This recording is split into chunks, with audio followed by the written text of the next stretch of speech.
नमस्कार दोस्तों। आज इस वीडियो में आपसे बात करूंगा मॉडर्न थ्योरी ऑफ कॉस्ट के बारे में। मॉडर्न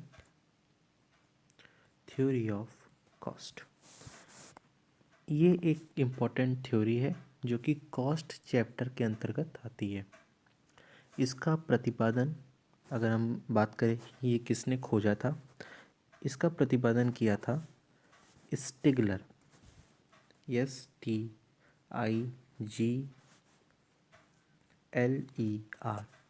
स्टिगलर, सर्जेंट, SERJANT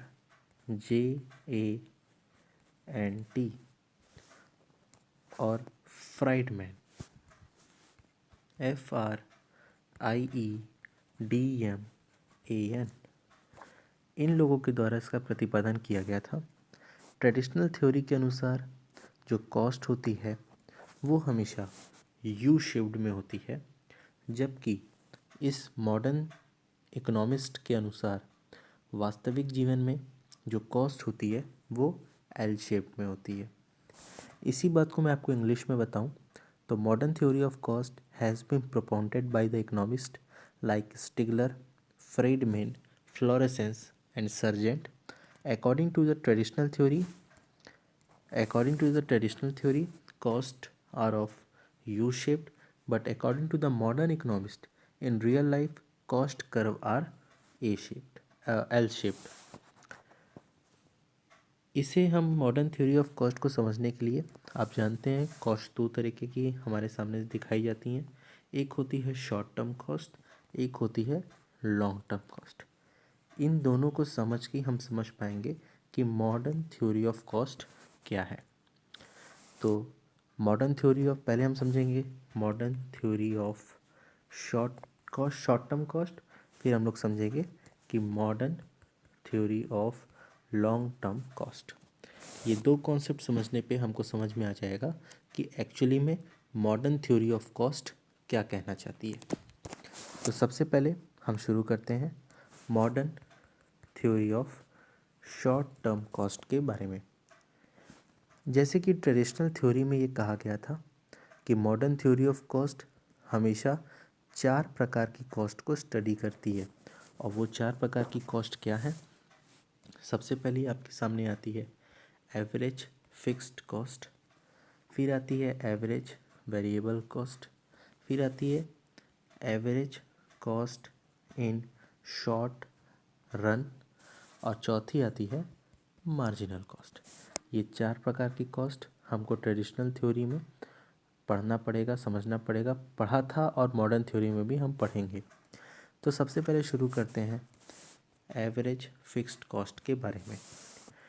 इस कॉस्ट, इसके अंतर्गत जो मॉडर्न इकोनॉमिस्ट हैं वो इसे इनडायरेक्ट कॉस्ट में सम्मिलित करते हैं, यानी कि अप्रत्यक्ष लागतों में इस एवरेज फिक्स्ड कॉस्ट को सम्मिलित करते हैं, इंक्लूड करते हैं। जैसे एग्जाम्पल के तौर पे समझते हैं मशीनों में घिसावट यानी कि डेप्रिसिएशन ऑफ मशीन, प्रबंध का वेतन यानी कि सैलरी, फैक्ट्री बनाने का खर्च यानी कि मैन्युफैक्चरिंग कॉस्ट ऑफ फैक्ट्री, श्रम का वेतन यानी कि वेजेस, उसके बाद भूमि का खर्च यानी कि लैंड एक्सपेंसेस, जो आप ज़मीन पे जो खर्च करते हो। यह मानते हैं कि यह जो AFC average fixed cost short run में एक वस्तु का उत्पादन के लिए छोटे संयंत्रों का प्रयोग करती है, और छोटे प्लांट शॉर्ट पीरियड में, लघु समय में संयंत्रों में परिवर्तन यानी कि चेंजेस नहीं करते, क्योंकि यह संभव नहीं है। इसलिए शॉर्ट पीरियड में, लघु समय में, अल्पकाल में ये एवरेज फिक्स्ड कॉस्ट की जो रेखा होती है वो शुरुआत में तो ऊपर से नीचे की ओर झुकी हुई होती है, और शॉर्ट पीरियड में वेरिएबल फैक्टर की जो डिमांड है वो थोड़ी बढ़ाकर प्रोडक्शन को बढ़ाया जा सकता है, तो यह प्रारंभिक रेखा के ऊपर शिफ्ट हो जाती है। अब हम समझते हैं इसको एक डायग्राम के माध्यम से।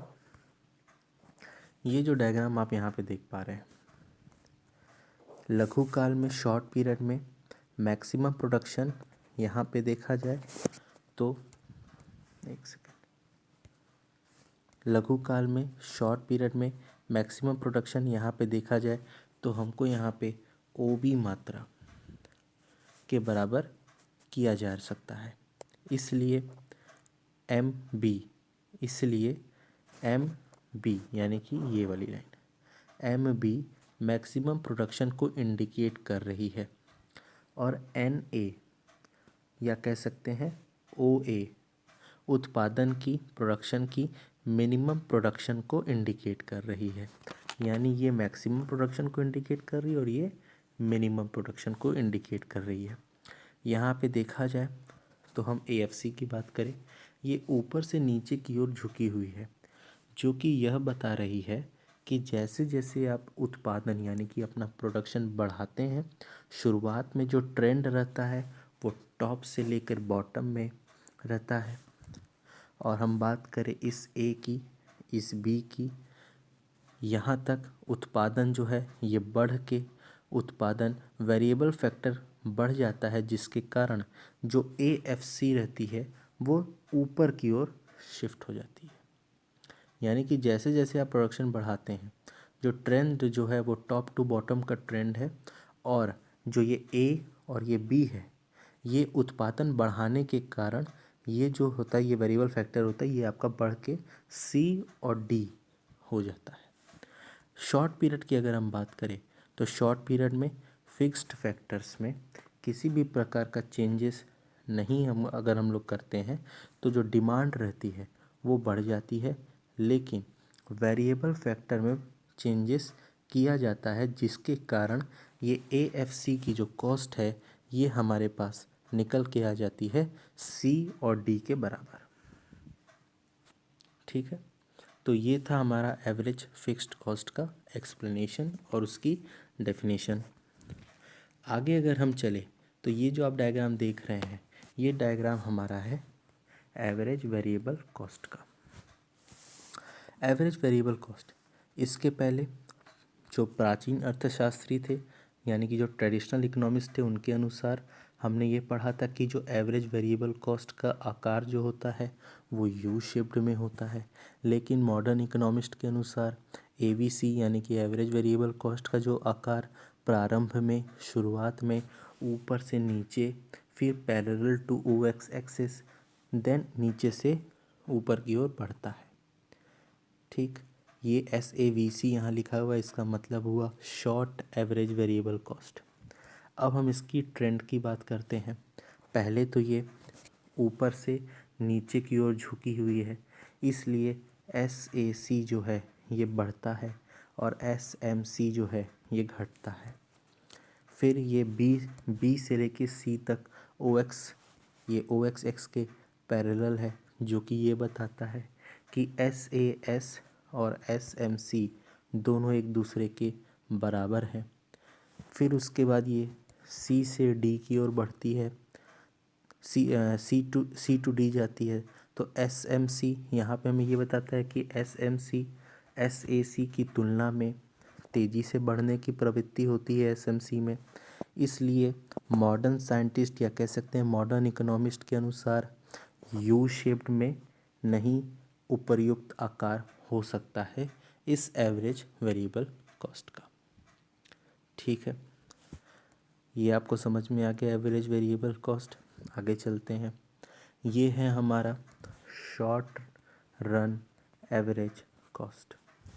इसकी टेंडेंसी मैंने आपको यहाँ पे, ये इसकी टेंडेंसी है। अब इस डायग्राम को समझते हैं। जो परंपरागत अर्थशास्त्री यानी कि जो ट्रेडिशनल इकोनॉमिस्ट हैं उनके अनुसार SAC का जो आकार होता है वो यू शेप्ड में होता है, लेकिन जो आधुनिक अर्थशास्त्री यानी कि जो मॉडर्न इकोनॉमिस्ट के अनुसार SAC का आकार एल शेप्ड में होता है, क्योंकि बिकॉज वो यह मानते हैं कि लॉन्ग रन में जो फर्में होती हैं वो अपने मैनेजमेंट यानी कि जो प्रबंध की कुशलता को बढ़ाती हैं, अच्छे लोगों को मैनेजर बनाती हैं, जिसके कारण उन्हें शॉर्ट पीरियड में यानी कि अल्पकाल में लागत कम आती है और जो उत्पादन यानी कि जो प्रोडक्शन है वो ज़्यादा होता है। इसीलिए हर चीज़ की डेफिशिएंसी की एक सीमा होती है, लेकिन जब प्रोडक्शन बढ़ता है तो लागत कम होने की जगह बढ़ने लगती है। तो ये इसका परफेक्ट एक्सप्लेनेशन था और ये इसके डायग्राम की टेंडेंसी थी। ये है हमारा मार्जिनल कॉस्ट। ये आपको सीधे सीधे आपको समझ में आ रहा है कि ये भी एल शेप्ड में ही होगा और इसका भी एक्सप्लेनेशन ठीक वही वाला होगा जो इसके पहले अभी मैंने आपको बतलाया है। Modern theory of long run cost. ये जो डायग्राम आपको दिख रहा है ये लॉन्ग रन एवरेज कॉस्ट का डायग्राम है, लेकिन उससे पहले थोड़ी सी थ्योरी हम समझ लेते हैं कि ये होती क्या है। देखिए, modern theory of long run cost ये मॉडर्न इकोनॉमिस्ट के अनुसार दी गई थी। ये दो तरीके की हम दो भाग में पढ़ेंगे इसको। पहला भाग रहेगा लॉन्ग रन एवरेज कॉस्ट का, दूसरा भाग रहेगा लॉन्ग रन मार्जिनल कॉस्ट का। तो सबसे पहले हम समझते हैं लॉन्ग रन एवरेज कॉस्ट के बारे में। उसके लिए हमको लॉन्ग रन एवरेज कॉस्ट का डायग्राम की ज़रूरत पड़ेगी। तो लॉन्ग रन एवरेज कॉस्ट का डायग्राम ये रहा आपकी स्क्रीन पे।